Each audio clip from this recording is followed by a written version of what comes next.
अस्सलाम वालेकुम जनाब। आई होप कि आप सब लोग खैरियत से होंगे, खुश होंगे। वेलकम करते हैं आप सबको in the express batch of PRC3 principle of economics. ये कोर्स हमारा एक्सप्रेस बैच क्यों कहला रहा है, इसको समझते हैं। सबसे पहले तो आपको ये पता होना चाहिए कि हम लोगों ने अपना कंप्लीट सिलेबस कवर करना है इन 15 डेज़, यानी कि हर दिन में हमारी 2 घंटे की क्लासेस हुआ करेंगी, सेशन 1 एंड सेशन 2, जो कि इफ़ेक्टिवली 30 लेक्चर्स के अंदर आपका सारा course complete content without anything left behind आपको अवेलेबल किया जाएगा। और ना सिर्फ कंप्लीट कंटेंट, बस के इसके अलावा हम लोग क्या करेंगे, talking about I2B and POE, हम लोग ये करेंगे कि अलग से इसके MCQs को रिकॉर्ड करवा के भी आप तक अवेलेबल कर देंगे, ताकि कंटेंट भी आपके पास आ जाए इन द 30 क्लासेस। और जिसने प्रैक्टिस करनी है ज़्यादा, जिसने MCQs की वीडियोस अलग से देखनी है, तो वो अलग से उनको वॉच भी कर सके। और इसके साथ साथ हमारे होंगे चैप्टर वाइज टेस्ट्स, मिड्स और मॉक्स, जस्ट लाइक हम लोग अपनी नॉर्मल क्लासेस के अंदर करते हैं। तो उसका भी स्केड्यूल आपसे ग्रुप के अंदर शेयर कर दिया जाएगा।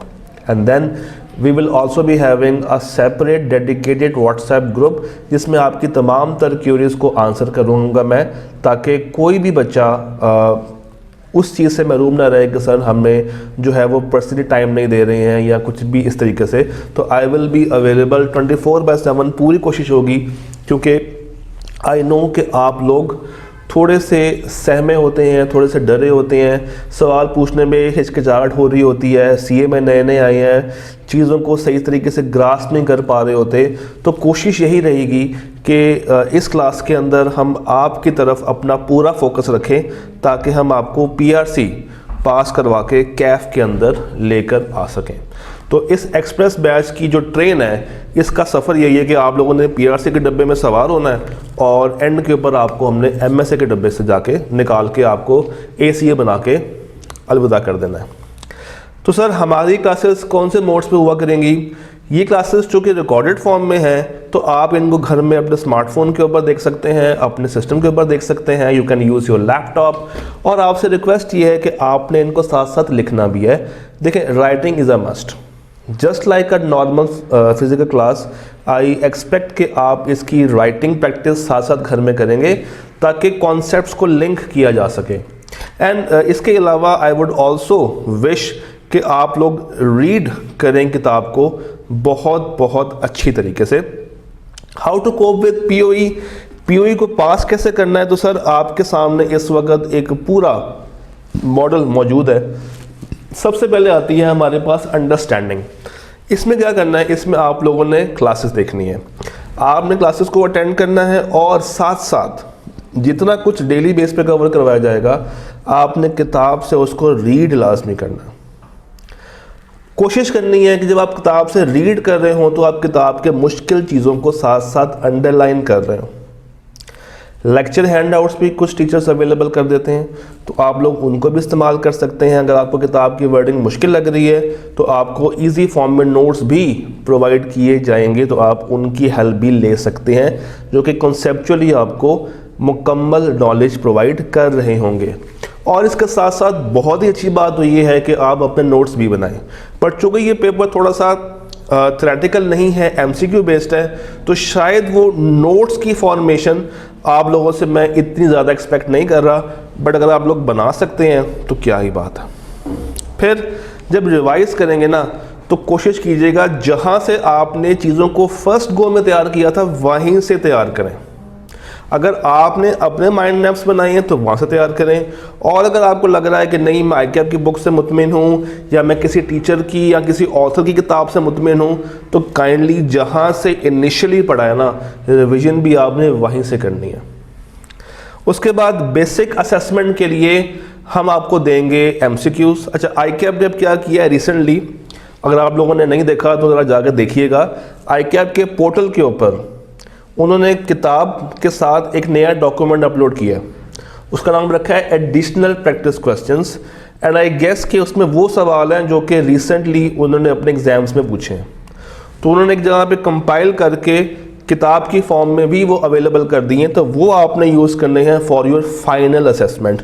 मगर बेसिक असेसमेंट आपने कहाँ से करनी है, जो किताब के पीछे के MCQs हैं, और उसके साथ साथ चाहे I2B हो चाहे I2E हो, आप लोगों ने जो टेस्ट हैं वो लाजमी देने हैं।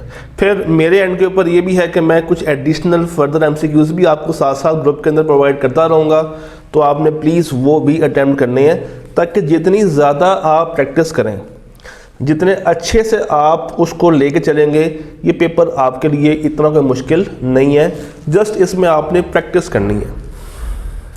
उसके बाद एंड के ऊपर मॉक लाजमी देना है as your super final assessment.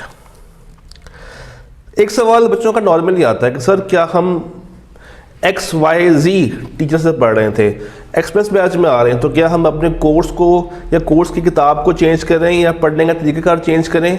तो नहीं, किताब चेंज करने की ज़रूरत नहीं है। अगर आपके पास कुछ अच्छे नोट्स अवेलेबल हैं किसी भी टीचर के, तो आप वो नोट्स को सिंक कर सकते हैं इन लेक्चर्स के साथ, क्योंकि इकोनॉमिक्स में और बिज़नेस के अंदर मज़े की बात यह है कि कॉन्सेप्ट तो वही है, और ये कॉन्सेप्ट आज के नहीं है, अरसे से चले आ रहे हैं। एंड आई कैन ईजिली से कि ये 2 पेपर वाकई में ऐसे हैं जिनके ऊपर बहुत काम हुआ है। बिजनेस के ऊपर बेतहाशा ऑथर्स ने लिखा है, इकोनॉमिक्स के ऊपर भी बहुत सारे ऑथर्स ने अपने अपने जो है वो राइटअप्स किए हुए हैं। तो इकोनॉमिक्स और बिजनेस तो आपको हर जगह से बहुत ही आसानी से अवेलेबल हो जाता है। तो इनके ऊपर आप जो किताब फॉलो कर रहे हैं आप फॉलो करते रहें, आपने उसको चेंज नहीं करना। हमारा पेपर पैटर्न क्या होता है, 100% ऑब्जेक्टिव टाइप क्वेश्चंस आते हैं, 100%, और मोस्टली ये क्या होते हैं in the form of MCQs। हमारा पेपर पैटर्न क्या है फॉर इकोनॉमिक्स, तो पूरे सिलेबस को ICAP ने 3 ग्रेड्स में डिवाइड कर दिया। कुल मिला के सिलेबस के अंदर है 13 चैप्टर्स। उन 13 को डिवाइड किस तरीके से किया, पहला जो उसका ग्रेड है that is economic principles and micro economics, जिसमें है पहले 4 चैप्टर्स 1, 2, 3 एंड 4। इसको हम कहते हैं आसान अल्फाज में माइक्रो। इकोनॉमिक्स को ना हम 2 हिस्सों में डिवाइड कर लेते हैं, एक माइक्रो और एक मैक्रो। तो पहले 4 chapters constitute of at least 40% of your paper. 30 से 45 की वेटेज है, और नॉर्मली ICAP 35 से 40 के इर्द गिर्द उसको पूछ रहा होता है। तो हम अज्यूम कर लेते हैं 40% of the paper might come from the economics of micro. तो जो इसके इकोनॉमिक प्रिंसिपल्स हैं एंड माइक्रो का पोर्शन, इसको आपने बहुत अच्छे से तैयार करना है। ये चारों चैप्टर्स लॉजिकल हैं, क्योंकि माइक्रो के अंदर अगर आपको लॉजिक समझ आ गई तो कहानी बहुत आसान हो जाती है। आप इसके MCQs बहुत इजीली सॉल्व कर लेंगे once you are familiar with the concepts. तो पहले 4 चैप्टर। अच्छा, इसकी सीक्वेंस क्या करनी है, पहले हम 2 करेंगे, फिर 3 करेंगे, फिर 4 करेंगे, और एंड के ऊपर 1 करेंगे, ताकि 1 के अंदर जो लेबोरियस बातें हैं वो आपको बोर ना करें। Then comes the grid B. Grid B is all about basic concepts of macroeconomics. Again, इसके अंदर भी 4 चैप्टर्स हैं, 5 है, 6 है, 7 है और 8 है, 20 से 30। तो आसानी के लिए लेट्स अज्यूम 30, तो 40 ऊपर से आ गए और 30 मेरे नीचे से आ गए। और उसके बाद मैक्रो को तोड़ दिया उसने 2 ग्रिड्स के अंदर, एक उसने बना दी बेसिक और फिर उसने बता दिया ट्रेंड्स एंड पॉलिसीज। तो जो चैप्टर बच गए हैं 9, 10, 11, 12, 13, 30 से 45 नंबर का पेपर वहाँ से आना है, जो कि नॉर्मली 40 या 30 तक के आसपास होता है। तो लेट्स अज्यूम 30 अगेन, तो 40, 30 और 30 इस तरीके से आपके MCQs डिवाइड हुए होंगे। 40 marks of the paper would be moving around micro and the remaining 60 marks will be moving around macro economics portion. तो हर चैप्टर अपने अंदर इंपॉर्टेंट है, कोई भी चैप्टर आपने छोड़ना नहीं है। अगर पेपर के आसपास दिल कर रहा है कि यार ये चैप्टर छोड़ दूं, समझ नहीं आ रहा है, तो एटलीस्ट ये एक्सप्रेस बैच की रिकॉर्डिंग्स आपने देख लेनी है, ताकि कोई भी चीज़ आपसे स्किप नहीं होनी चाहिए। डन। अब जो बात करूंगा ना वो बहुत ही इंपॉर्टेंट है, और आप लोगों ने शायद उसको कभी भी इस एंगल से सोचा ना हो। इस वक्त आपको नज़र आ रहा होगा how to attempt the paper. तो करना ये है आप लोगों ने, जब आप एग्ज़ाम देने जाएं, जब आप आई कैप के एग्ज़ाम में पहुंचे, तो बिफोर द पेपर आप लोगों ने क्या करना है और ड्यूरिंग रीडिंग टाइम आप लोगों ने क्या करना है, फिर आप लोगों ने उसको सॉल्व कैसे कैसे करना है। सर बिफोर द पेपर आप लोगों ने कोशिश करनी है कि आप बहुत अच्छी सुकून की नींद लें, ये बहुत ज़रूरी है। पिछली रात की नींद इंतहा की ज़रूरी है। जब सुबह उठें तो एक अच्छा ब्रेकफास्ट करें और कोशिश करके आई कैप के एग्ज़ाम सेंटर 20 से 25 मिनट पहले पहुंच जाएं। जब आप पहुंच जाएंगे तो आपके अंदर पैनिक स्टेट नहीं होगा। जब आप पहुंच जाएंगे तो आपने क्या करना है कि आपने वेल सीटेड हो जाना है, अपनी कुर्सी पर जाके बैठ जाना है, चक्कर नहीं काटने, किसी से मिलना नहीं है, किसी भी दोस्त यार के पास जाकर ये नहीं कहना कि यार तुम्हें वो बात समझ नहीं आई है, ये कॉन्सेप्ट क्या है, उसमें क्या हुआ था, ये क्या हुआ था। उस वक़्त अगर आप किसी भी टेंशन वाली स्टेट में आ गए तो यकीन मानिए आप परेशान होंगे। तो आप लोगों ने किसी से कोई बात नहीं करनी है। And always have a glass of water. Paper शुरू करने से पहले आपने लाजमन पानी पी लेना है, जो कि आपके जो न्यूरॉन्स हैं, जो कि आपके इमोशंस हैं, उनको थोड़ा सा मुतमिन करता है, बैलेंस्ड फॉर्म में रखता है। जैसे ही आप अपना एग्ज़ाम शुरू करेंगे तो उसके अंदर आपको मुख्तलिफ़ किस्म के MCQs मिलेंगे। कुछ आसान होंगे, कुछ मुश्किल होंगे और कुछ लगेगा कि यार बहुत ही मुश्किल है। तो जो बहुत ही मुश्किल वाले हैं उनके ऊपर इतना फोकस नहीं करना पहले घंटे में। पहले घंटे में आप लोगों ने क्या करना है, आप लोगों ने आसान और वो MCQs जो कि थोड़े से लॉजिकल लग रहे हैं उनके ऊपर अपना हाथ साफ कर लेना है। Around 60 to 70% of the paper वहीं से आता है।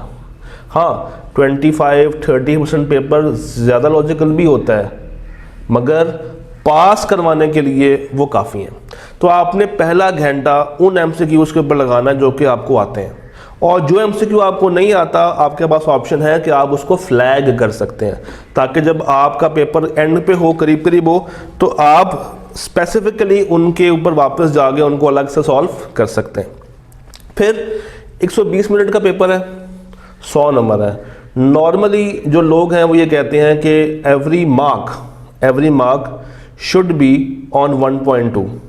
इसको आपने रूल ऑफ थंब नहीं बनाना। करना आप लोगों ने ये है कि आप लोगों ने जो MCQs आपको आते हैं आप उस पर अगर चाहें तो रीथिंक करके ज़्यादा टाइम लगा सकते हैं।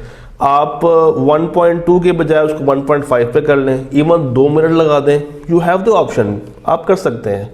हाँ जो आपको लग रहा है मुश्किल है, थोड़ा सा टाइम टेकिंग है, आप उसको 1.2 दें, 1.5 दें, और जो बिल्कुल समझ नहीं आ रही है तो उसका टाइम फिर आप उन पे लगाएं जो कि आपको MCQs अच्छे से आते हैं, ताकि आप अपना पेपर वेल मैनेज्ड वे में कवर कर सकें। और जैसा कि मैंने पहले बताया, पेपर के शुरू में भी किसी से कोई गैर ज़रूरी बात नहीं करनी है। इसी तरह जब आप पेपर देकर आएँ तो किसी से आके डिस्कस करने की भी ज़रूरत नहीं है। फजूल के पैनिक स्टेट में रहेंगे, ना नींद आएगी, टेंशन में रहेंगे, और अगला पेपर भी आपका ख़राब होगा। तो ये काम नहीं करना। वापस आगे डिस्कशन मोड में एंटर होने की ज़रूरत आपको हरगिज़ नहीं है। If you want to contact regarding admissions, तो मिस महक जो कि PRC को लीड कर रही हैं, ये उनका नंबर है, और दिस इज़ माई नंबर। आप दोनों में से किसी भी नंबर पर रब्ता करके अपनी एनरोलमेंट करवा सकते हैं। कुछ बेसिक इंट्रोडक्शन मैं अपना भी आपको देता चलूँ। मेरा नाम उसामा वहीद है, that's my mobile number over there 030000067262, sheikhusamawahid@gmail.com, without any numerics, without any symbol, ये ईमेल ID है। इसके ऊपर आप रब्ता करके अपना कोई भी सवाल हो, कोई भी मसला हो, चाहे वो PRC लेवल का हो, CAF लेवल का हो, CFAB लेवल का हो, आप मुझसे पूछ सकते हैं। Currently I am a full time teacher and serving as a vice principal of CA final compendium, SPI CA final compendium, and इसके साथ साथ मैं टेस्ट सेशंस को लीड कर रहा हूँ। तो मुख्तलिफ रोल्स के अंदर मैं आपको मिलूँगा। एंड जो सब्जेक्ट्स मैं पढ़ा रहा हूँ CAF लेवल के ऊपर, that are CAF 4, CAF 7, CAF 8 यानी कि B law, C law audit, और उसके अलावा PRC के अंदर PRC 3 and PRC 5। For CFAB 3 and CFAB 6 तो ये कुछ ब्रीफ सा इंट्रो है रिगार्डिंग मी, जो कि शायद आपको थोड़ा सा मोटिवेट करेगा कि भाई हम लोगों ने पढ़ना है और अच्छे हाथों से पढ़ना है। डन हो गया। So that was the overall orientation जो कि अभी हम लोगों ने आपके साथ की है, एंड आई होप कि आपको मेरी सारी बातें समझ आई होंगी। Let's meet in class and let's study hopefully. अल्लाह हाफिज़।